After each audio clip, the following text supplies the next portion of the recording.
Bienvenue sur Focus Économie, votre émission économique. C'est toujours un réel plaisir pour moi de vous retrouver pour partager avec vous des notions économiques. Alors, aujourd'hui, notre thème fait suite au numéro précédent sur les incoterms et nous parlons dans ce numéro des différents types d'incoterms et de leur utilisation. Retrouvons-nous juste après cette transition pour la suite de votre émission.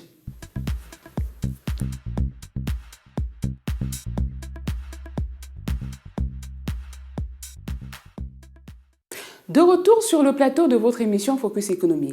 Alors, comme nous l'avons dit dans le numéro précédent, l'incoterm est une stipulation du contrat du vente qui fixe la livraison et la répartition des coûts nécessaires à l'acheminement de la marchandise ainsi que les transferts de risque de celle-ci. Il détermine les obligations réciproques du vendeur et de l'acheteur dans le cadre d'un contrat d'achat-vente international. De plus, les incoterms sont aussi indirectement des outils d'optimisation des règles de la valeur en douane contribuant au soutien de la performance économique des opérateurs du commerce international. Il existait 13 incoterms qui sont S-Work qui signifie à l'usine, FCA en anglais Free Carry qui signifie franco-transporteur, FAS en anglais Free Along Ship qui signifie franco le long du navire, FOB ou Free on Board qui signifie à bord, CFR ou Cost and Freight qui signifie coût de fret, CIF ou Cost Insurance and Freight qui signifie coût, assurance et fret, CPT ou Carriage Paid To qui signifie port payé jusqu'à, CIP ou Carriage and Insurance Paid qui signifie port payé, assurance comprise jusqu'à DAF ou Deliver at Frontier qui signifie rendu à la frontière.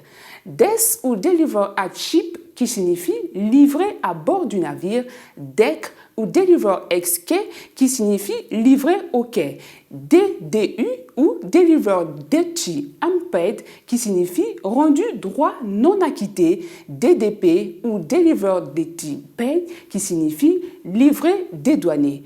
Rentrées en vigueur depuis le 1er janvier 2010, des nouvelles règles des incoterms sont venues supprimer 4 termes au profit de 2 nouveaux termes. Les termes DAF, DES, DDU ont été remplacés par le terme DAP ou Deliver at Place. Le terme DEC a été remplacé par le terme DAT ou Deliver at Terminal. Désormais, ces termes commerciaux sont donc au nombre de 11, repartis entre 2 familles. Les termes utilisables pour le transport par mer et par voie navigable intérieure, les termes utilisables quel que soit le mode de transport. Comment utiliser ces incoterms? La réponse juste après cette courte pause.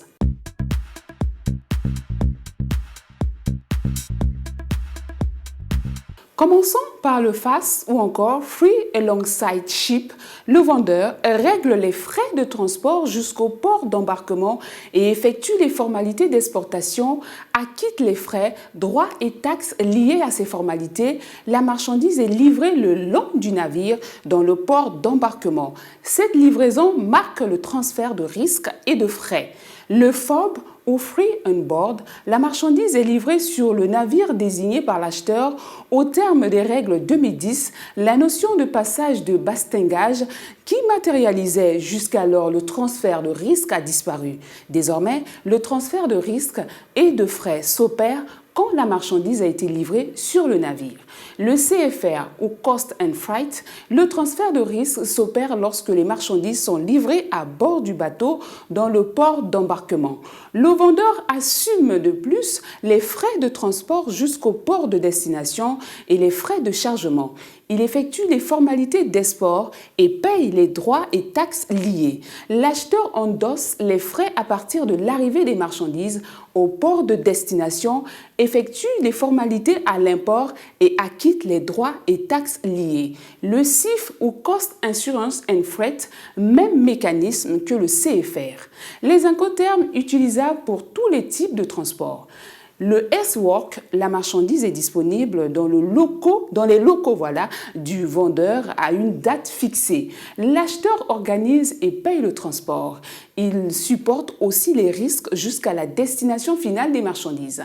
Le FCA ou Free Carry. Le vendeur remet les marchandises au transporteur désigné et payé par l'acheteur. Le transfert de risque est matérialisé lors de cette opération. Le CPT ou Carriage Pay To, le vendeur assume les frais du transport de maritime jusqu'au port de destination.